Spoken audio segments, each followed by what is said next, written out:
물건 물입니다.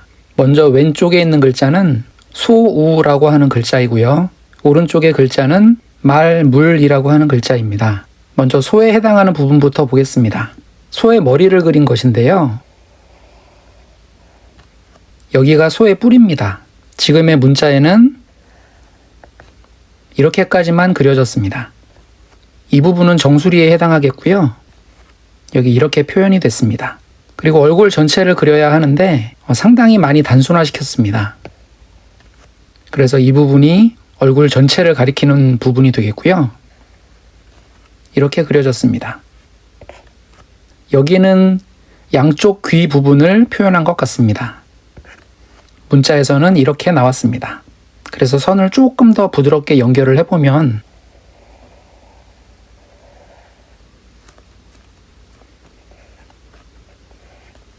이런 식의 모양이 되지 않을까 생각합니다. 그리고 오른쪽의 문자를 보면 여기 이 부분이 이렇게 연결된 부분은 이렇게 표현이 됐습니다. 이 부분에 대해서도 여러 가지 설이 있는데 가장 유력한 것이 칼을 그린 것이라고 보는 학자도 있고요. 쟁기를 그렸다고 하는 학자도 있습니다. 이 도구 양쪽으로 이렇게 점 같은 것이 표현이 되었는데 이게 문자에는 이렇게 표현이 됐습니다. 이 도구가 칼이라면 이 점은 소의 피를 나타내는 걸 거고요. 이게 쟁기라면 밭을 갈 때 나오는 흙덩어리를 표현한 것이라 생각을 합니다. 이 도구를 두 가지로 나눠서 해석을 해보면 칼로 보는 경우에는 고기를 상품으로 본다는 의미가 될 것 같고요. 아니면 제사를 지내기 위해서 소를 잡는 모양이 될 수도 있겠습니다. 그리고 쟁기를 그려놓은 것이라면 농사에 필요한 동력으로 보는 것 같습니다. 그래서 소를 물건으로 봤기 때문에 이 문자가 나중에는 모든 물건을 상징하는 물건 물자가 된 것이라 생각합니다.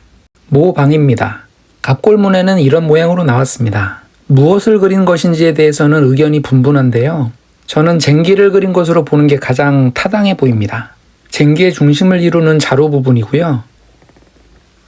이렇게 표현이 됐습니다. 가장 아래쪽에 달려서 흙을 직접 갈아엎는 부분은 이 부분인데 문자에서는 이렇게 표현이 됐고요. 위쪽의 이 부분은 손잡이인 것 같습니다. 이렇게 표현이 됐습니다. 그러면 이게 왜 모라는 뜻의 모방자가 되었냐? 쟁기가 하는 일은 흙을 갈아엎는 일입니다. 쟁기질을 하다 보면 각진 흙이 나오게 되죠. 쟁기 날에 따라서 모서리가 생기는 각진 흙덩어리가 나옵니다. 그래서 모서리를 상징한다라고 보기도 하고요. 이 흙이라는 것은 곧 땅을 의미하는데 옛날 중국 땅에서는 하늘은 둥글다고 생각을 했고 땅은 네모지다라고 생각을 했었습니다. 그러면 땅은 네모지니까 이렇게 모서리가 생기게 되죠. 그리고 이 모서리는 동서남북 이렇게 방향을 갖게 됩니다. 그래서 이렇게 방향성을 갖는 네 모서리를 갖는 이미지를 연상을 하게 되었습니다. 아니 불입니다. 처음에는 이런 모양을 하고 있었습니다. 이것이 무엇을 그린 것인지에 대해서는 의견이 많이 다른데요. 저는 씨방을 그린 것이라는 해석이 가장 타당해 보입니다. 이 부분은 여기가 되는데 식물의 줄기 부분입니다. 꽃대입니다. 여기 삼각형으로 보이는 곳이 나중에 꽃이 피고 열매가 맺는 자리입니다. 그래서 글자에는 이렇게 그리고 이 부분은 연결이 생략됐습니다. 여기는 꽃받침에 해당하겠는데요. 이렇게 그려졌습니다. 그래서 이것은 씨방을 그려놓은 것이라고 보는데 이 씨방은 아직 꽃이 피지 않았기 때문에 여물지 않은 상태를 가리킵니다.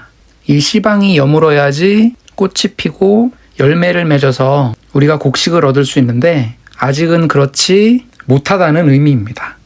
그래서 부정을 나타내는 아니 불자가 되었습니다. 1사입니다.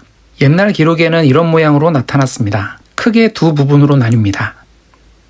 이 윗부분은 두 가지 주장이 가장 가까운 해석인 것 같은데요. 첫째는 주술 도구라는 해석이고, 두 번째는 기록을 할 때 사용하는 붓이라는 해석입니다. 그런데 장식이 좀 많이 달린 붓이라고 보는 것입니다. 이 아래쪽은 손을 나타냅니다. 한 부분씩 보면 여기 이 긴 막대기 같은 부분이 자루에 해당하겠습니다. 역시 긴 막대로 표현이 되었고요. 꼭대기 장식은 이렇게 표현이 됐습니다. 가운데 네모처럼 보이는 장식은 여기로 왔습니다.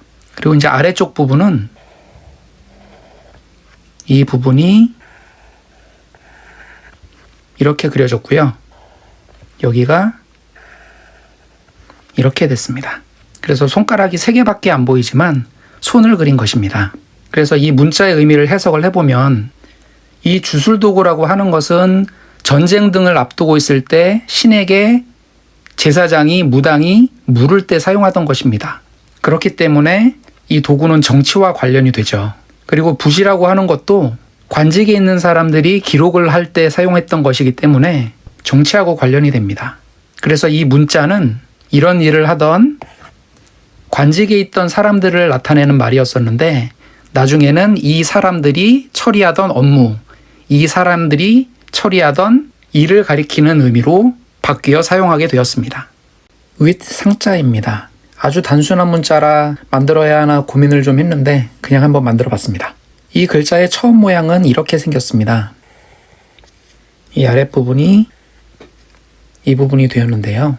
기준이 되는 선을 나타낸 것입니다. 그리고 그 위에 이렇게 짧은 선을 그었습니다. 지금의 문자에도 같은 모양으로 나타납니다.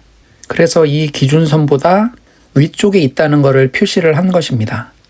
그런데 이렇게 써놓으면 숫자 2, 2와 구별이 잘 되지 않죠. 그래서 나중에 이런 식으로 획이 추가된 것이라고 생각이 됩니다.